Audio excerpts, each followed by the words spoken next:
For as long as man has endured on this face of this Rubik's Cube we call Earth, so has his drive to unsheath the mysteries behind the impossible, bringing forth questions of our own existence, as well as answers to questions we never intended to ask. We humans, like all creatures on this vibrant organic orb, are driven by curiosity, not so much wanting to learn, but know what we don't comprehend. It's only when we see the curiosity of man combined with his prolific imagination that we sooner or later find whatever it is we weren't looking for. For almost a century, some men have wanted to believe that a creature existed. A creature so profound that it would be absurd to deem its existence possible. But like any question of faith, you have your believers and those who qualm at the strange shadows beyond their sight.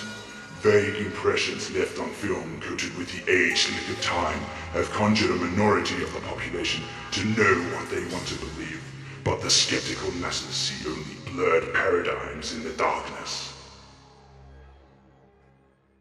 The hand chooses to live in warm, moist cavities, which would explain why their existence has been so challenging to prove.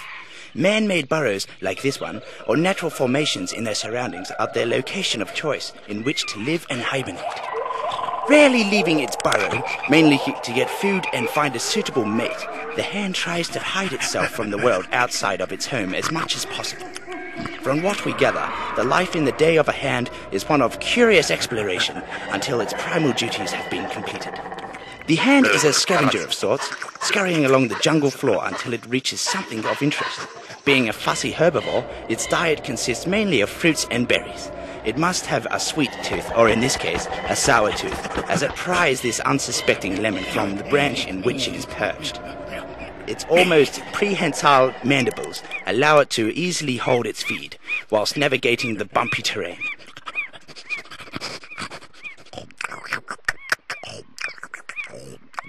After it's finished feeding in the den, it will sleep there for sometimes a day before exploring its surrounding for more nourishment, amongst other things.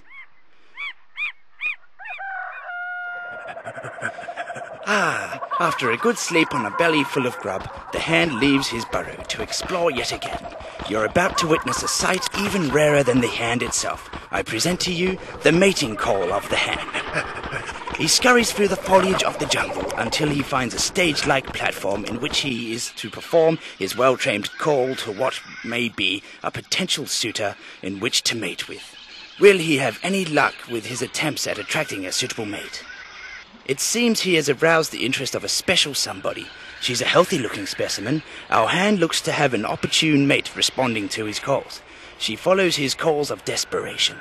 Hands can hear each other for up to 1 kilometer away, which can make the mating process a frustrating one. It seems his love calls have been heard. He quickly passes on his DNA to the female. Envy will soon be in the minds of every man in the audience, as the hand quite easily parts ways with the female he so elegantly got his rocks off with. It's been a hard day's work, in between waking up, scavenging, and performing for suitable mates, and the hand might be feeling a little weary and flustered. This is one of the many sources of water in which our example comes to rehydrate itself. A few gulps of water will last the hand several days due to its idle lifestyle. Like most animals, it preens itself after being active, so the waterhole also acts as a bathing place for the hand. His mandibles have multiple purposes, and in this case allow him to go for a swim to clean him of the day's effluence. After visiting the waterhole, it seems the hand is trying to find its way home, scurrying through the jungle once again, always curious as to what treasures and obstacles lie in its path. In this case, it's an obstacle. One of the mounted cameras have recorded something astonishing. The hand returning to its den has encountered its natural predator. A creature we know only as the foot, the hand's arch nemesis. We gather the foot is a carnivore, if not a sadistic menace to the hand.